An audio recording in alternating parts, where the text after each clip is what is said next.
The history of Valentine's Day is actually quite dark, bloody, and a bit unclear. Though no one has pinpointed the exact origin of the holiday, one place we can start is with ancient Rome. From February 13th to 15th, the Romans celebrated the feast of Lupercalia. Lupercalia was a fertility festival in honor of Faunus, the Roman god of agriculture, as well as the Roman founders, Romulus and Remus. During this festival, men sacrificed a goat and a dog to these gods, and the women would line up to be whipped with the hides of the sacrificed animals because they thought it would increase their fertility. The brutal festival also included a matchmaking lottery, in which young men drew the names of women from a jar. The couple would then be intimately exclusive for the duration of the festival, or often much longer if the match was right. Emperor Claudius II executed two men, both named Valentine, on February 14th of separate years in the 3rd century. Their martyrdom was honored by the Catholic Church with the celebration of St. Valentine's Day. But who was St. Valentine, and how did he become associated with this ancient Roman fertility festival? The Catholic Church recognizes at least 3 different saints named Valentine, all of whom were martyred. One legend states that Valentine was a priest who served during the 3rd century in Rome, when Emperor Claudius II decided that single men made better soldiers than those with wives and families. He chose to outlaw marriage for young men. Valentine, realizing the injustice of this decree, defied Claudius and continued to perform marriages for young lovers in secret. When Valentine's actions were discovered, Claudius ordered that he be put to death. Still, some historians insist that it was Saint Valentine of Terna, a bishop, who was the true namesake of the holiday. He too was beheaded by Claudius II outside of Rome for marrying young Romans when they were not allowed to be. Other stories suggest that the third man by the name of Valentine may have been killed for attempting to help Christians escape harsh Roman prisons, where they were often beaten and tortured.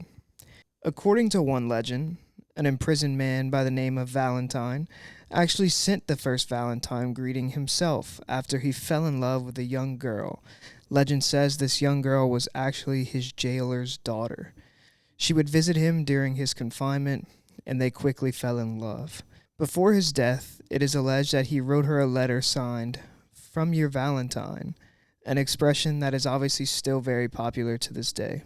Although the truth behind the various Valentine legends are murky, the stories all emphasize his appeal as a sympathetic, heroic, and most importantly, romantic figure. But these romantic anecdotes are only legends.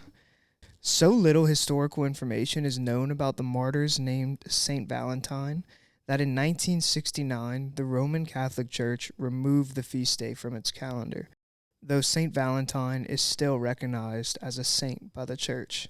The connection between the Roman festival of fertility and the Valentine martyrs can be attributed to Pope Gelasius I, who muddled things in the 5th century by combining St. Valentine's Day with Lupercalia in an attempt to expel the Roman pagan rituals. But at this time, the festival was more of a theatrical interpretation of what it once had been, and less of the brutal ritual discussed previously. If you're thinking that none of this sounds very romantic, you'd be correct, and that's because Valentine's Day did not begin to resemble the romantic holiday we know today until around the Middle Ages, and we might have the poet Geoffrey Chaucer and William Shakespeare to thank. As the years went on, the holiday grew sweeter, and Chaucer and Shakespeare romanticized it in their works, and because of this, it gained extreme popularity throughout Britain and the rest of Europe. During the Middle Ages, it was commonly believed in France and England that February 14th was the beginning of bird mating season, which added to the idea that the middle of February should be a day based on romance. Handmade paper cards became the favorite of lovers in the Middle Ages, though written valentines didn't really begin to appear until after 1400. The oldest known valentine still in existence today was a poem written in 1415 by Charles, the Duke of Orleans, to his wife while he was imprisoned in the Tower of London. A little side note here, the Valentine is now part of the manuscript collection in the British Library in London, if you ever want to check it out. Several years later, it is believed that King Henry V hired a writer named John Lingate to compose a Valentine note to Catherine of Valois. But as for Americans, they probably began exchanging handmade valentines in the early 1700s. And by the middle of the 18th century, it was common for friends and lovers of all social classes to exchange small tokens of affection or handwritten notes.